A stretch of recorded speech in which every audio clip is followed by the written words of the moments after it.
It's Vegas, baby. We're here on day 9 of the Vegas NABC. I said I wasn't going to do any more filming.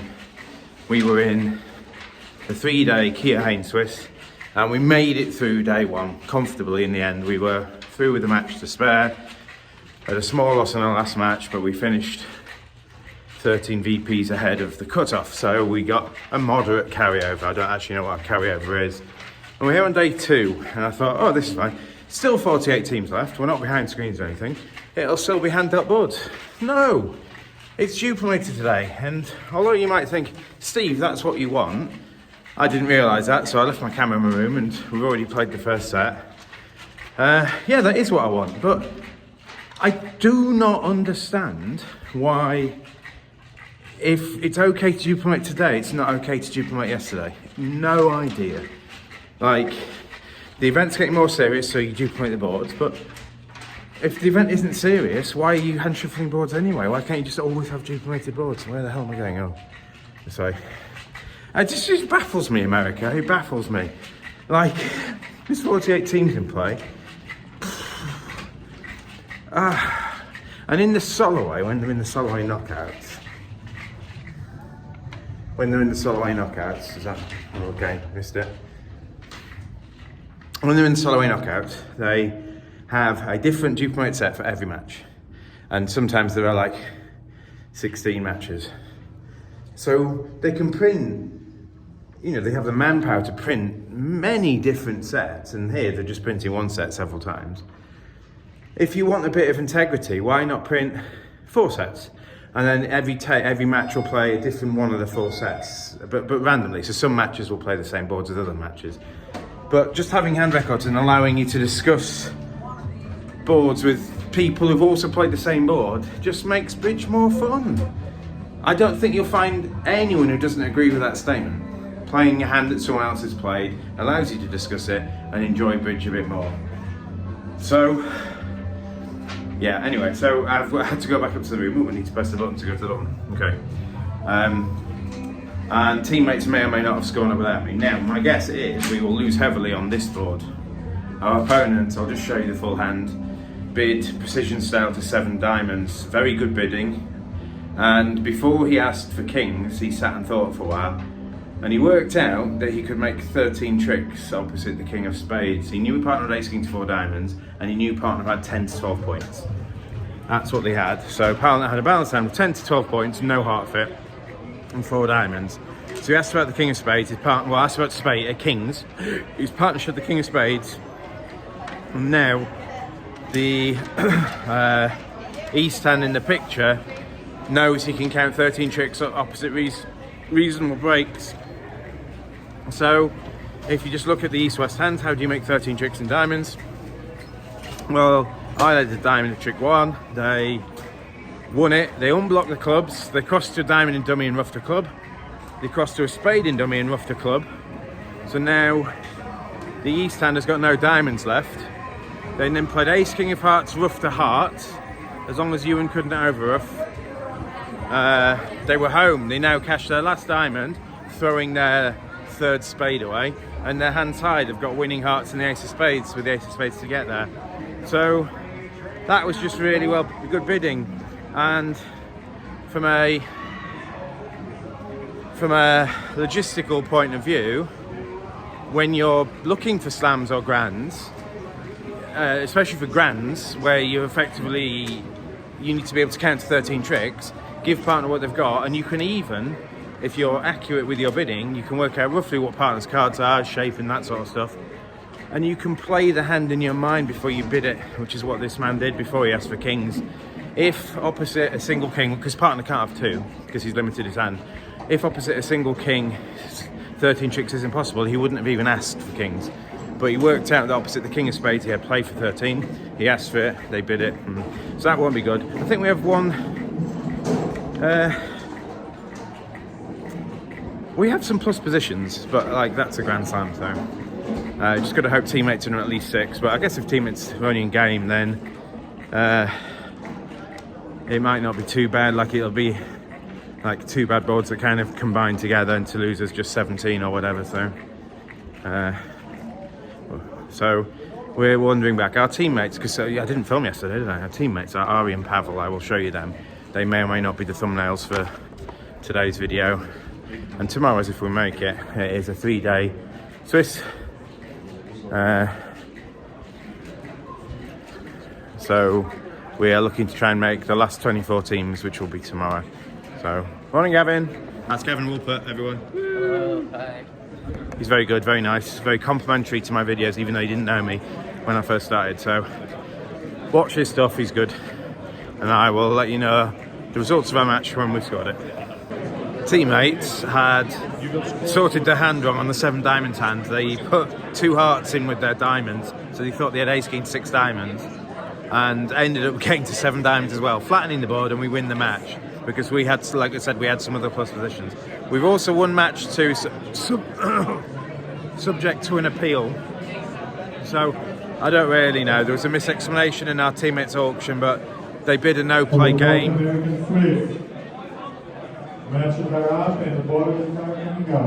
They bid a no-play game, so I don't think they bid it off the misexplanation. So I think hopefully the result stands. You have this hand. You have King Queen X, 2 low, Queen 3rd, King 10 5th. Partner opens a spade. The next hand overcalls 2 diamonds. Up to you. Now, you want to be in 4 spades whenever 4 spades can make. So I overbid. I bid 3 diamonds, which is a 3-card limit raise to 3 spades. It's about what I have. I have a 5-card suit. I'm not completely flat, but I've got no aces. But King Queen of spades is good. This goes past. Partner jumps to 4 spades. Brilliant. And then the next hand doubles. All right. So I pass. 4 in on my left, showing 2 places to play. Pass from partner. 5 diamonds on my right, showing probably diamonds and hearts. So we're probably in a forcing pass situation. Now, I don't really want to be in a forcing pass situation. I've got a minimum, but I think we probably are, because we're vulnerable, they're not. It feels like they're saving over us. So I doubled 5 diamonds, saying 1, I want to defend that 5 diamonds, and 2, I don't think 5 spades is making, whichever version of forcing pass, you know, something along that line. And then the next end bid 5 hearts, and this goes pass to me. Well, 2 things come to mind. 3 things come to mind. Number 1, are we still in the forcing pass? Probably. Number 2, can we make 5 spades? Well, no. Almost certainly, if 5 spades was making, partner would have a hand that he would be bidding 5 spades on. Number 3, does partner think 5 hearts is going off? No, because he hasn't doubled it. So I was really worried that 5 hearts is making here. I don't think we have any defence to 5 hearts. There's short diamonds to my left, so we haven't got a diamond trick in defence. We won't have many spades at all. And if I bid 5 spades, because I think 5 hearts is making, clubs are marked on my left. So I don't think that's right either. So weirdly, although we're in a forcing pass situation, I think it's a forcing pass that we've kind of dug ourselves into, because partners jumped to 4 spades vulnerable. Hi, Matty. And I don't think I need to. I think I can pass this out. So I thought for a while and passed it out. There's the full hand. As it happens, we're only 1 off in 5 spades for minus 200. But teammates got doubled in 5 hearts as well, and they didn't lead one of their aces, and teammates made 12. So we conceded 450, teammates made 750. And I was right, 5 hearts is making, and if partner doesn't have such good clubs, I think 5 spades is going for 500. So I'm in like a no-win situation. What I did is I passed, hoping that we might just have 3 cash-in tricks. Maybe we've got like ace of spades and 2 clubs, or maybe we've got 2 spades and 1 club or something like that. So that was a bit lucky. If I bid 5 spades, we actually win a bit more on the board, but just from a forcing pass situation, sometimes their contracts are making and yours is, you're unfavourable, so you're going a lot off. We've had a really good day, haven't we? Yeah, been good fun. Yeah, we've won 3 out of 4. We won by 14, then 15, and 31, and then we just lost by 12 to Hammond and Rodwell, whoever they are. If you're not sure who they are, believe the thumbnail to this picture will be Eric Rodwell, but hold that space. Yeah, we not much interesting to report. I made a tricky 1 spade, and teammates doubled 2 hearts and conceded 470. They can beat it, it's difficult, and I sympathise with them trying to catch some double. The hand has got a strong no trump and king jack 4th heart.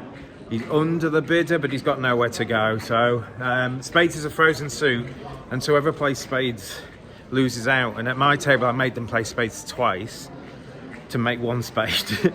And at their table, they attacked spades and again lost some tricks. So both defences attacked spades, and sadly, because one of the contracts has doubled, we lose out. Ari and Pavel have played well today, I think.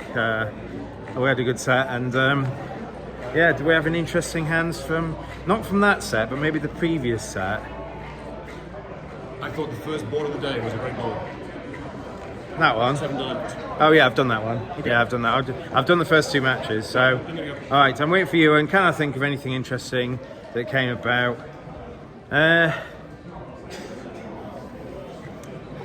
Oh dear, oh dear, oh dear.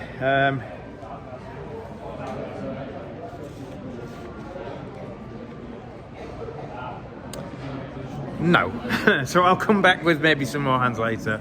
But we're doing all right. We're pottering along. We're like 15 above average. So we need about 27 VPs from the last 4 matches. So 1 win's probably good enough. Like if we win and then pick up residual VPs from the other matches, we're probably through to the last day. I've never made it to the last day of a big teams event in America, so that'll be good if we can do that. I'm much more of a pairs player, so whenever I enter these teams events, I get knocked out fairly easily, it seems, whether it's my team or whatever. I'm often playing with a newish partnership or some green teammates or something like that. So today, Ari and Pavel, the whole day, I mean, they've not been perfect, but they've been really good, so shout out to them.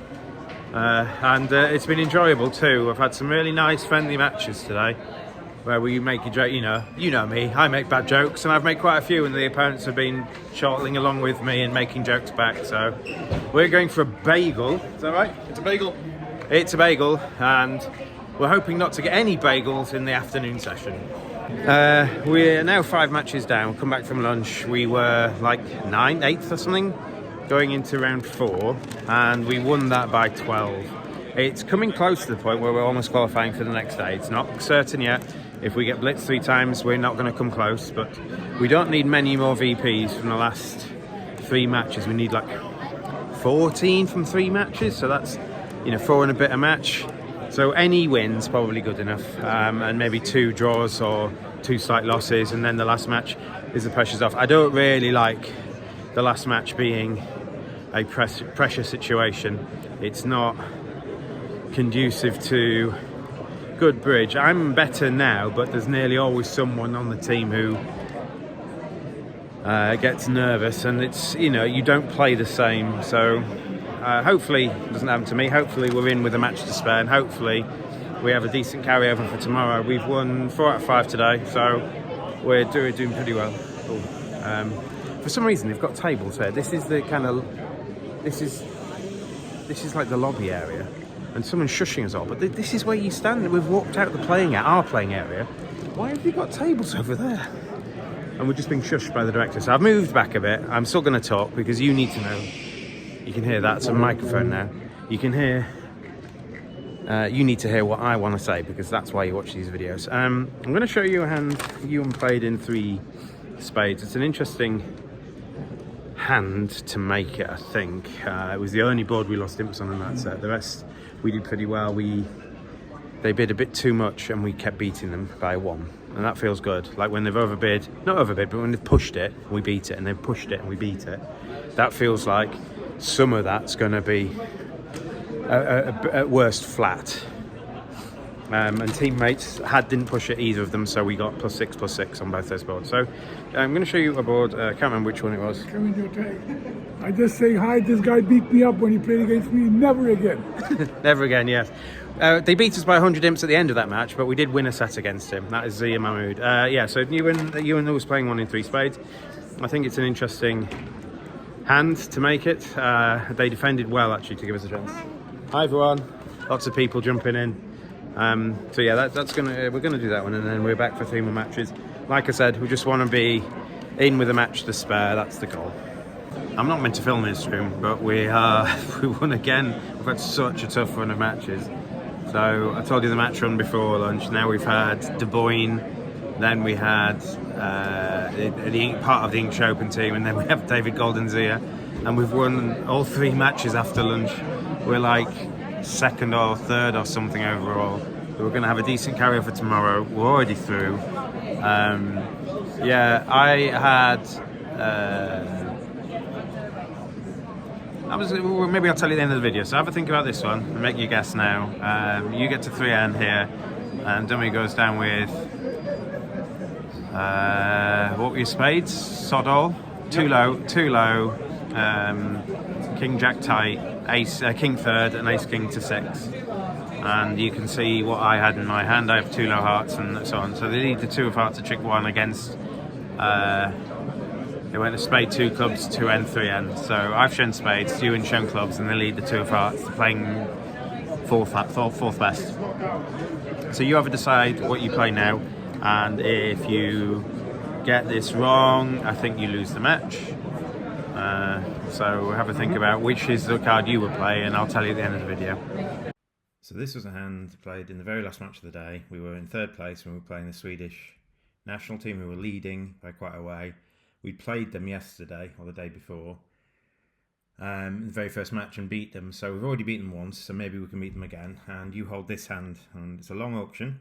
So you open a club, partner, you can see some of the auction here, but it keeps going. Partner responds a heart, and so you, first choice, you bid a spade or a no trump. Our style is a spade would promise an unbalanced hand. So you bid a no trump on this. If partner's strong, they can inquire about spades later.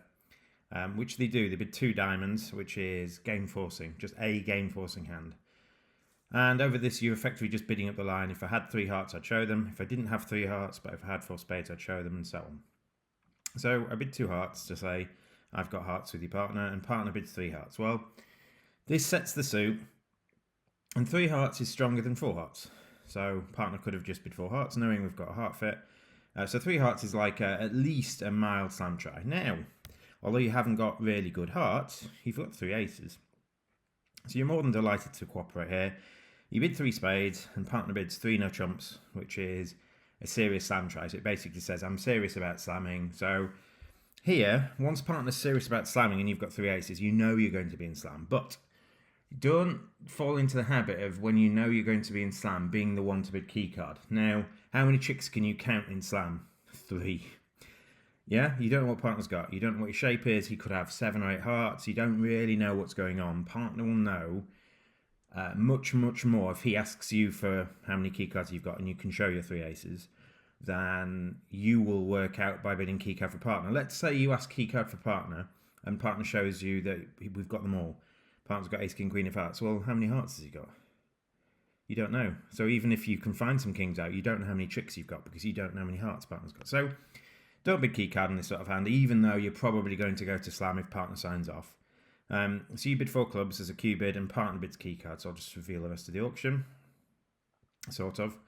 Well, I might as well show you now. I've seen it. So you bid 4 clubs as a Q, and partner bids 4 no trumps, and you bid 5 diamonds to show 0 or 3. Well, it has to be 3.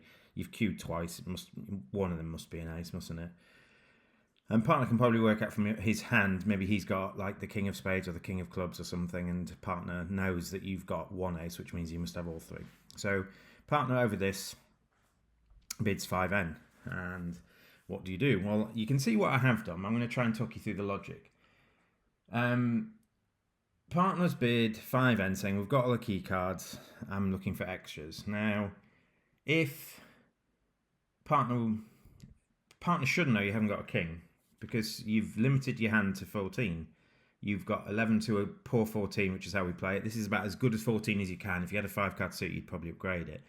So you've got the best 14 you can have. And if you have 3 aces, can you have a king? No. So partner should be aware that you haven't got a king. And if that is the case, what could he do? Well, he could have bid over 5 diamonds. He could have bid either 5 spades or 6 clubs. And they would ask for 3rd round control in the suit he's done it for. So if partner wanted you to have, for example, the queen of clubs, partner would have bid 6 clubs. If partner wanted you to have the queen of spades, he would have bid 5 spades. If partner wanted you to have 3rd round control on diamonds, he would have bid 5 diamonds. So a partner's just made a generic try. Now, can you be any better than you are? I don't think you can. I think you've effectively got, like if partner was bidding 7 based on the fact that you might have clubs as well, partner could have, if partner's got the king, queen of clubs, they can just bid it. And if partner's missing the queen of clubs, for example, they could have bid 6 clubs, I guess. So partners, obviously if partner's missing the king of clubs, potentially he'll just sign off. So what can you have? Well, you have third round control in the 2 suits the partner probably does care about. Like you've got roughing value in diamonds, and you've got the third round spade control. And if partner's got king to 3 spades as well, you might have 4 spade tricks. So I just bid 7, and I don't know if if you agree with that logic or not. But I was in a bit of an ethical dilemma. What if I told you partner thought for a while and then bid 5n? What would you do?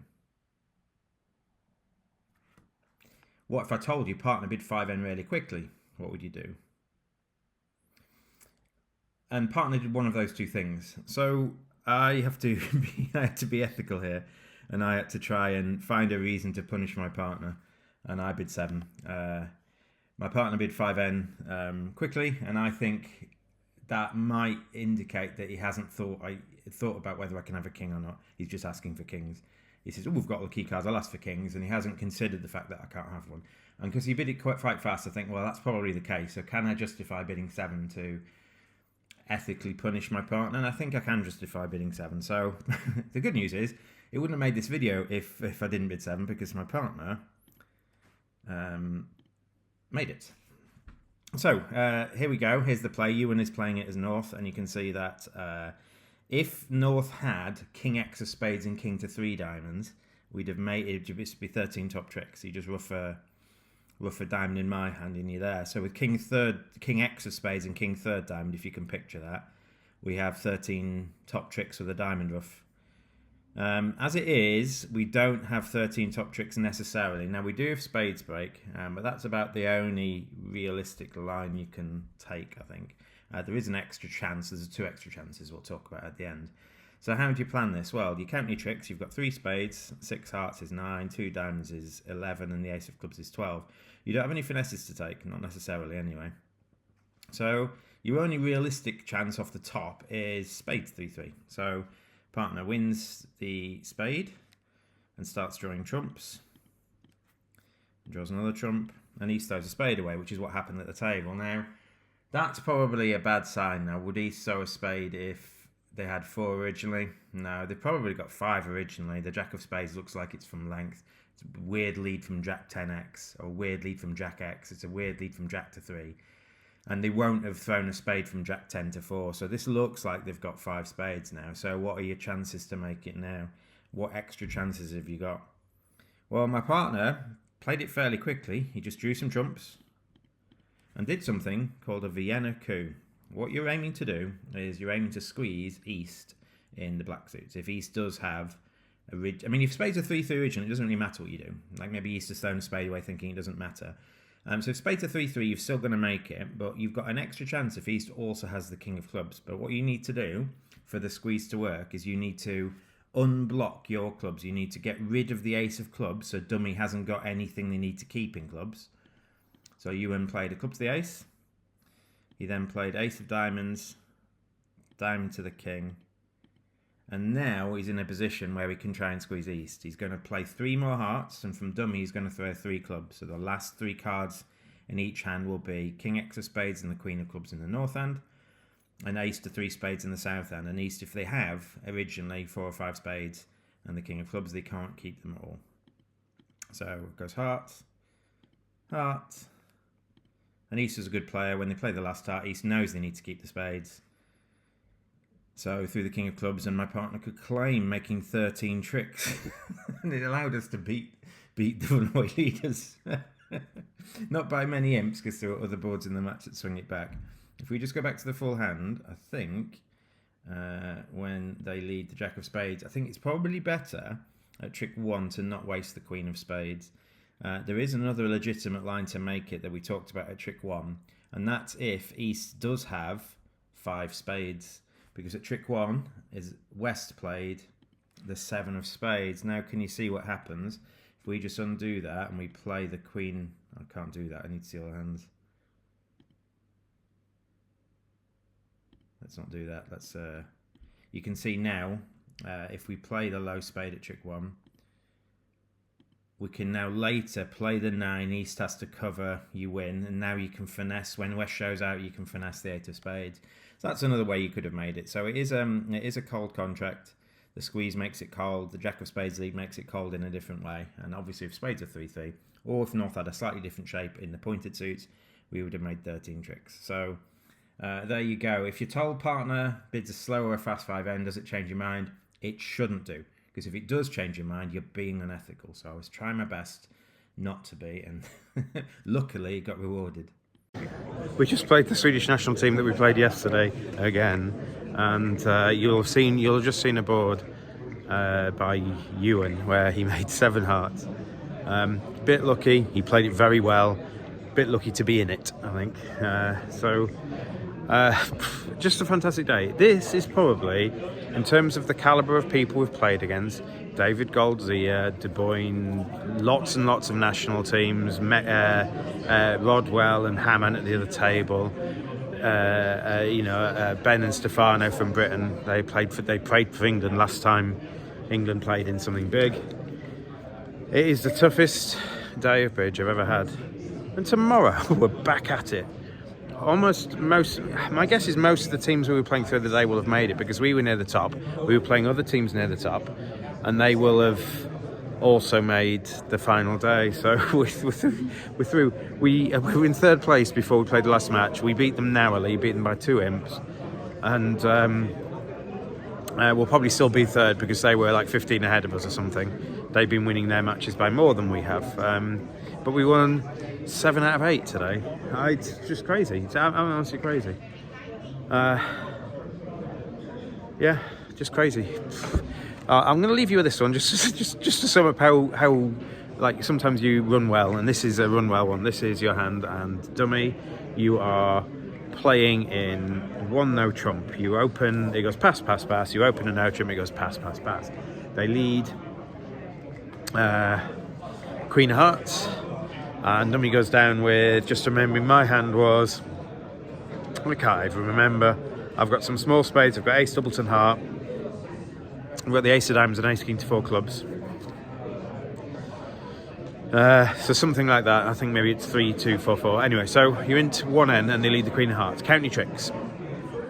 You have 1 spade, no pips, no finesses. You have 2 heart tricks, no pips, no finesses. You have the ace of diamonds, no pips, no finesses.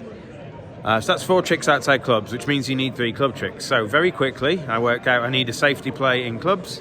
What is the safety play in clubs, you ask? Well, you just got to guard against someone having Queen 10 4th. So what you do is you play the ace, and then you play small to the jack. And if the hand on your left has Queen 10 to 4, you'll make the jack, or they might take the queen, but you'll set the jack up. And if the hand on your left shows out, the jack will force the queen, and you can finesse the 10 on the way back the other way. So trick 2, I just think, well, I've got 7 tricks with a safety play in clubs. I'm not going to play for the queen of clubs to drop, because if it doesn't and they are 4-1, I'm going off in a contract I should make, and we're playing teams. So when ace of clubs, small, small, small, small club, small jack, small, and the hand on my left duck from queen 3rd, because I guess I just worked it out fast enough that he thought, oh, this guy hasn't got the king of clubs.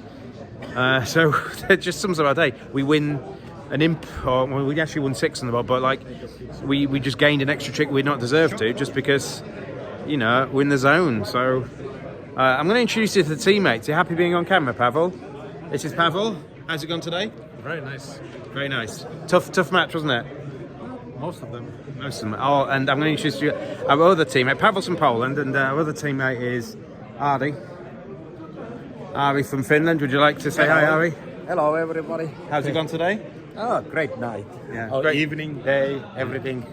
Going to drink till going to have some pints later? Yeah, all right. They've been really good. And my partner for the day, who sat opposite me and listened to loads of my jokes. Jokes, definite jokes. He definitely laughed at some of them.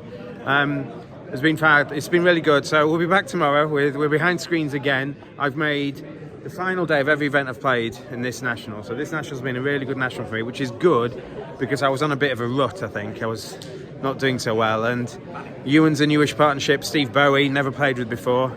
So some of the stuff it's not like established partnerships doing well. It's just played well. I think I've had 1 bad day this week. So I'm going to find Matt, we're going to have some pizza, and we're going to relax and have not an early night, you and Mike, but an early-ish night.